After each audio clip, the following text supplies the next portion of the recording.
Terpaksa masuk SLB karena dibimbing mengucapkan kata pamit yang ternyata jadi pelatihan belum minuman keras beralkohol dan ambil di luar juga.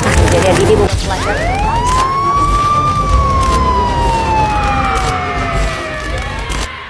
Bismillahirrahmanirrahim. Assalamualaikum warahmatullahi wabarakatuh. Perkenalkan, nama saya Arika Dia Ulhak dari Fakultas Agama Islam jurusan Ekonomi Syariah Universitas Siliwangi. Saat ini saya sedang mengikuti kegiatan Pendidikan Bela Negara Universitas Siliwangi tahun akademik 2024-2025 bersama Brigip 13 Galuh Rahayu. Untuk memenuhi tugas akhir pendidikan bela negara, materi program unggulan bersama generasi muda peduli bangsa mewujudkan Indonesia Emas 2045, saya akan memberikan edukasi yang berjudul Bahayanya Pergaulan Bebas. Di zaman yang semakin modern ini, semakin beragam pula tingkah laku serta masalah yang ada di lingkungan sosial, terutama remaja. Perkembangan tidak selalu membawa hal positif, ada pula hal negatif yang dapat menyeret remaja dalam pergaulan bebas. Nah, pergaulan bebas ini bisa membawa dampak buruk bagi pertumbuhan anak remaja, bahkan dapat memberikan dampak bagi orang lain juga. Apa sih pergaulan bebas? Nah, menurut Kamus Besar Bahasa Indonesia, kata pergaulan itu memiliki arti menjalin pertemanan dalam kehidupan bermasyarakat, sedangkan kata bebas berarti lepas atau tidak terikat. Jadi, dapat disimpulkan, pergaulan bebas adalah jalinan pertemanan dalam kehidupan bermasyarakat yang bersifat lepas atau tidak terikat. Ciri-ciri pergaulan bebas itu sangat banyak ya teman-teman. Di sini, ada beberapa ciri pergaulan bebas. Yang pertama, tidak bijak dalam memanfaatkan waktu.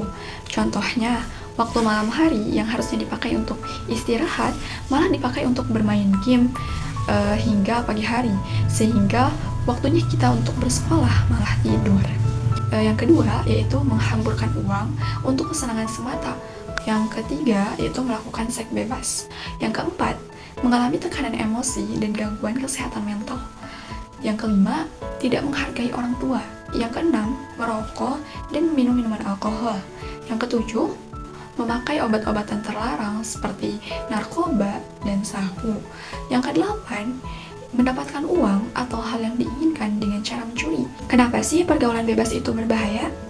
Ya karena jika seseorang sudah terlanjur terjerumus ke dalam hal-hal negatif, itu akan mendapatkan dampak yang buruk bagi dirinya. Yang pertama, seseorang yang melakukan seks bebas itu bisa mengakibatkan kehamilan di luar nikah. Bahkan para pelaku itu banyak itu menggugurkan bayinya alias melakukan aborsi. Yang hal tersebut itu merupakan tindakan yang sangat tidak terpuji, bahkan berbahaya bagi remaja. Dan seks bebas juga dapat meningkatkan risiko penyakit kelamin seperti HIV, epilepsi, hingga herpes. Yang kedua, remaja yang mencoba mengkonsumsi narkoba dan obat-obatan terlarang dapat merusak kesehatan fisik dan mental dalam jangka panjang. Karena ketika mengkonsumsi hal tersebut akan menimbulkan efek ketagihan, sehingga sehari saja tidak mendapatkannya, dia itu akan merasa gelisah. Hal ini jika berkepanjangan itu dapat menyebabkan kematian. Ketiga, meningkatkan resiko kriminalitas pada anak remaja untuk memenuhi keinginannya, seperti merampok, mencuri, hingga membunuh. Karena seseorang yang sudah memiliki ketergantungan terhadap narkoba akan menghalalkan segala cara untuk dapat bisa menggunakan narkoba, bahkan di saat dia tidak memiliki uang gitu, maka jalan yang dia lakukan itu mencuri dan merampok. Yang keempat, dilihat dari segi agama, tentunya remaja yang terlibat dalam pergaulan bebas dan melakukan perilaku menyimpang itu akan mendapatkan dosa yang berat. Kelima, bisa mengganggu waktu belajar yang pada akhirnya membuat prestasi di sekolah maupun kampus menurun, karena biasanya seseorang yang sudah terjerumus pergaulan bebas akan memilih untuk membolos sekolah di warnet atau nongkrong bersama.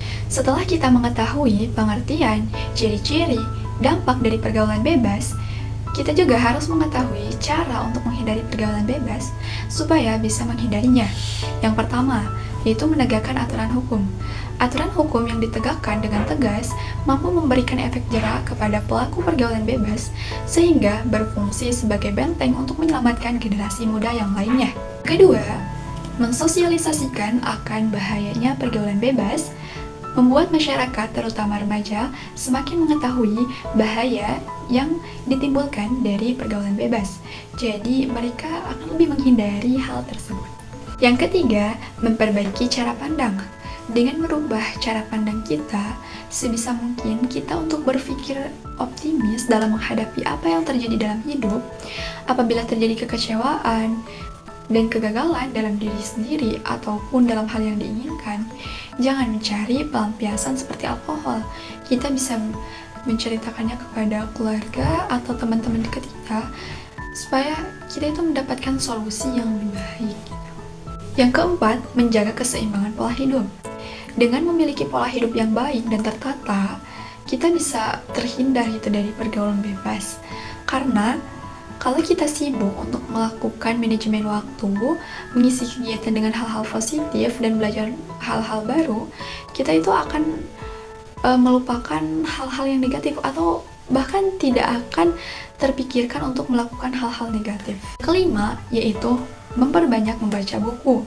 Dengan membaca buku dapat memberikan kita wawasan yang luas, baik wawasan dalam pelajaran sekolah maupun wawasan akan kehidupan yang baik. Dengan membaca buku itu dapat membantu kita mengisi waktu luang sehingga tidak terpikir untuk melakukan hal-hal yang menyimpang tersebut. Yang keenam, tidak menjadikan gaya hidup sebagai pegangan hidup. Nah, ketika kita tidak bisa memiliki sesuatu yang sedang menjadi tren, maka jangan jadikan hal itu hal yang memalukan yang harus kamu miliki gitu, yang harus kita miliki. Karena kita itu harus bisa bersyukur dengan apa yang kita miliki. Jadi, kita sebagai anak muda, marilah kita memajukan bangsa dengan membuat rencana di masa depan dan memilih pergaulan yang benar supaya kita terhindar dari pergaulan bebas. Karena kalau bukan kita sebagai anak muda, siapa lagi yang akan memajukan Indonesia di masa depan? Demikian yang dapat saya sampaikan. Semoga bermanfaat. Wassalamualaikum warahmatullahi wabarakatuh.